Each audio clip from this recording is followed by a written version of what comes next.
틈, 그리고 튼튼함. 대학 때 농화를 갔다가 작은 사찰에 들어간 적이 있다. 마당 한가운데에 석탑 하나가 기품을 뽐내며 당당하게 자리를 차지하고 있었다.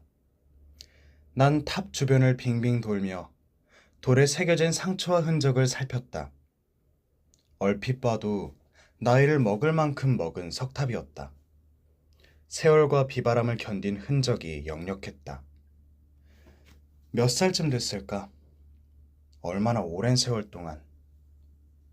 혼자 조용히 상상의 나래를 펼치던 찰나 등 뒤에서 누군가 말을 걸었다. 얼마나 됐을 것 같냐? 주지 스님인 듯 했다. 그는 하루에도 서너 번씩 마주치는 옆집 아이에게 안부 인사를 건네듯 편안한 말투로 말을 이었다. 이곳에 있는 성물은 수백 년 이상 된 것들이 대부분이야. 참, 이런 탑을 만들 땐 묘한 틈을 줘야 해. 네? 틈이라고 하셨나요? 그래. 탑이 너무 뻑뻑하거나 오밀조밀하면 비바람을 견디지 못하고 폭삭 내려앉아. 어디 탑만 그렇게 했나. 뭐든 틈이 있어야 튼튼한 법이지. 스님이 들려준 설명이 건축학적으로 타당한지는 잘 모르겠으나 그 이야기를 듣자마자 그동안 내 삶에서 속절없이 무너져 내렸던 감정과 관계가 주마등처럼 스쳐 지나갔다. 돌이켜보니 지나치게 완벽을 기하는 과정에서 중심을 잃고 넘어지게 만든 대상이 셀 수 없이 많았던 것 같다. 틈은 중요하다. 어쩌면 채우고 메우는 일보다 더 중요한지 모르겠다. 다만 틈을 만드는 일이 어렵게 느껴지는 건 그때나 지금이나 매한가지다. 말의 무덤, 언총. 그런 날이 있다. 입을 닫을 수 없고 혀를 감추지 못하는 날. 입술 근육을 좀 풀어줘야 적성이 풀리는 날. 그런 날이면 마음 한구석에서 교만이 독사처럼 꿈틀거린다. 내가 내뱉은 말을 합리화하기 위해 거짓말을 보태게 되고 상대의 말보다 내 말이 중요하므로 남의 말꼬리를 잡거나 말허리를 자르는 빈도도 높아진다. 필요 이상으로 말이 많아지는 이른바 다언증이 도질 때면 경북 예천군에 있는 언총이라는 말무덤을 떠올리곤 한다. 달리는 말이 아니라 입에서 나오는 말을 파묻는 고분이다. 언총은 한마디로 침묵의 상징이다. 마을이 흉흉한 일에 휩싸일 때마다 여러 문중 사람이 언총에 모여 기분 나쁘게 들릴지 모르겠지만 으로 시작하는 쓸데없는 말과 그쪽 걱정돼서 하는 얘기인데요. 처럼 이웃을 함부로 비난하는 말을 한데 모아 구덩이에 파묻었다. 말 장례를 치른 셈인데 그러면 신기하게도 다툼질과 언쟁이 수그러들었다고 한다. 우린 늘 무엇을 말하느냐에 정신이 팔린 채 살아간다.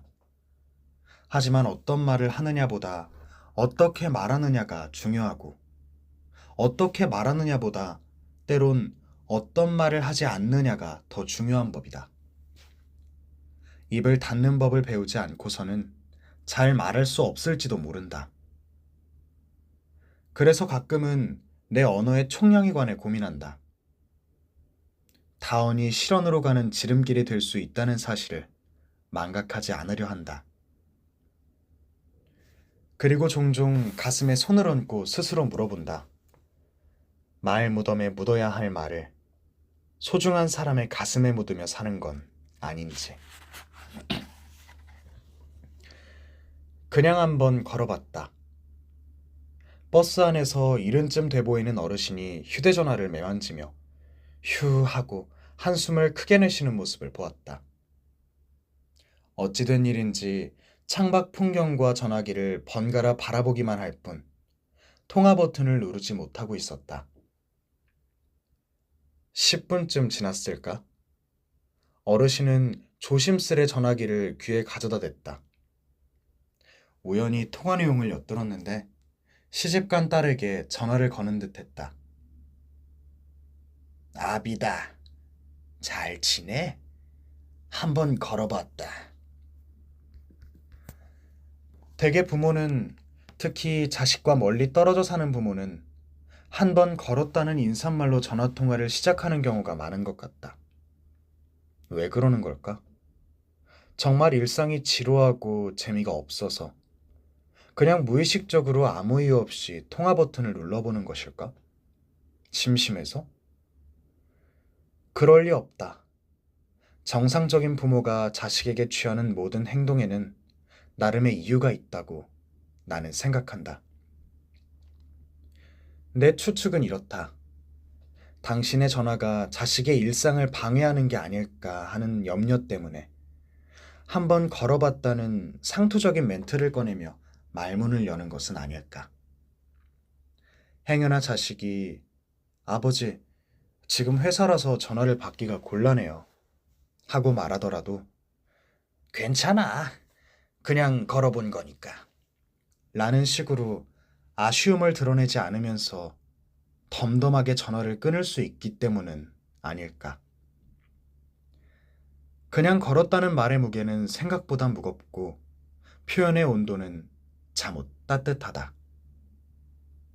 그 말 속에는 안 본 지 오래됐구나. 이번 주말에 집에 들려주렴. 보고 싶구나. 사랑한다 같은 뜻이, 사랑한다는 뜻이 오롯이 녹아있기 마련이다. 주변을 보면 속 깊은 자식들은 부모의 이런 속마음을 잘 헤아리는 듯하다.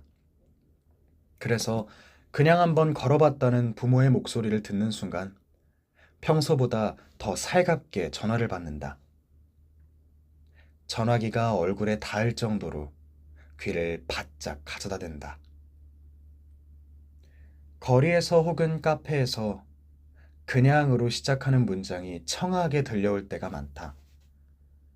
퇴근길에 부모는 그냥 걸었다는 말로 자식에게 전화를 걸고, 연인들은 서로 그냥 목소리 듣고 싶어서라며 사랑을 전한다. 그냥이란 말은 대개 별다른 이유가 없다는 걸 의미하지만 굳이 이유를 대지 않아도 될 만큼 충분히 소중하다는 것을 의미하기도 한다. 후자의 의미로 그냥이라고 입을 여는 순간 그냥은 정말이지 그냥이 아니다.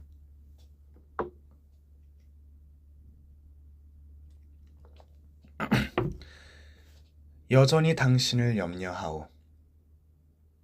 업무 때문에 파주 출판도서에 다녀왔다.